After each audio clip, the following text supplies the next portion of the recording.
Hi everyone, so this is a short video for those of us that are doing Eduqas English Language Component 1 and today we are focusing on question 5, which is the 10-mark evaluation question. You'll know it because it's the one that asks you to write about the whole text. If you've not gone and watched my video on questions 3 and 4, I would definitely recommend that. I'm going to reference some of the things from that video in our discussion today. So firstly, important reminders. So as I've talked about in previous videos, questions 1 through to 4 are all assessed for AO2. That's your understanding of the language that's used by the writer and how the writer creates meaning. Question 5 is the question that marks evaluation. And as a result of that, the question looks different. You get a statement which is often about one of the characters or the events or the relationship or something in the text, and then you're asked, to what extent do you agree? Eduqas are very, very clear about the fact that they write this statement as a way to help you, and that is different from other exam boards. If you've come across other videos talking about evaluation questions, Eduqas say explicitly, clearly, that you can simply agree with the statement and still get 10 out of 10. You do not have to disagree. You do not need a balanced argument.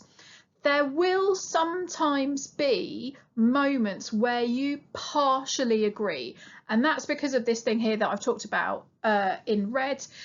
Eduqas like to choose texts where there is some form of change or development in a character, in a relationship, through the text.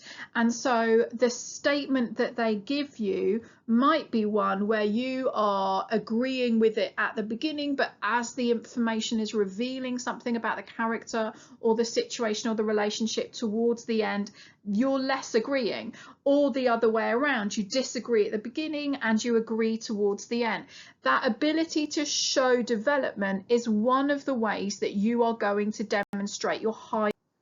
So again, if you've seen this, if you've seen my previous video, you'll recognize this slide. It's just a big reminder that Eduqas are focusing on your understanding of the text as a whole, not whether you can spot a simile or a metaphor. So they are going to want you to talk about how something like the narrator or a character or the action develops across a text, whether there is a resolution to a problem or a contrast. So some of the vocabulary that we're going to want to use is this vocabulary.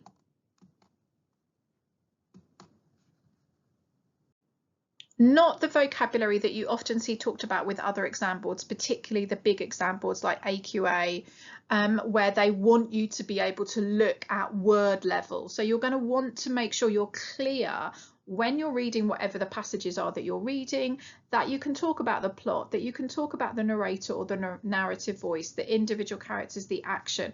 What is the mood? How is there contrast between one part of the text and another? Where is the climax? Where is the resolution to the story that's going on? Okay, let's get back to question 5. So the exam method for question 5 is exactly the same as your exam method for questions 2 through 4. So that's one of the reasons why we like it. You're only remembering one method. The only difference this time around is that you've got a statement to help focus your writing, and then you just have to do your agree or disagree. So you're reading your statement, you're finding your question focus. Is it a character? Is it a situation? Is it a relationship?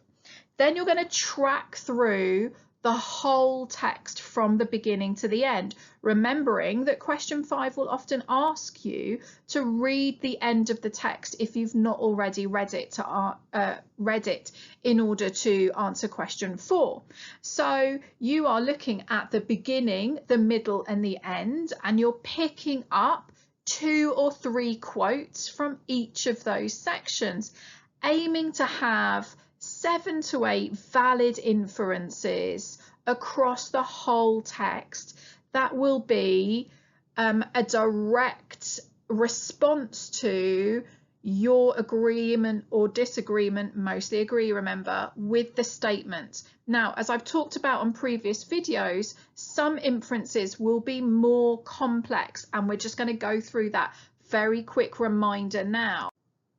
And the first bit of that reminder is that if you are a student that is really just aiming for the grade 4 or the grade 5 for language, you don't need 7 at all, you need 4 or 5.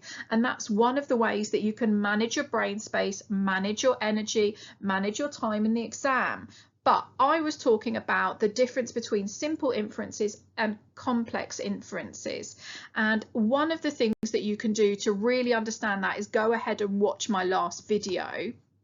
But what we mean when we want you to think about complex inferences is that somewhere in your inference, in your very short, 5 or 6 word explanation of the quote that you've chosen, that you're talking about a choice that the writer has made, not a technique. We've already discussed that. You don't need to talk about adjectives or similes, but you're talking about what we learn and what we see develop and what we see change from the question focus. And that's exactly the same from questions 3 and 4. Go watch that video. You're doing things like the writer reinforces an idea from earlier in the passage, or the writer develops an idea. Now you're looking at the passage as a whole. Maybe you're beginning to see some contrasts, that there is a contrast in a character's behaviour compared to how they were earlier in the text. And so you might say overall they seem like this, however, when they're talking to, I don't know, their parents by comparison to their husband or wife, then there is a contrast. So it's those sorts of things that you are looking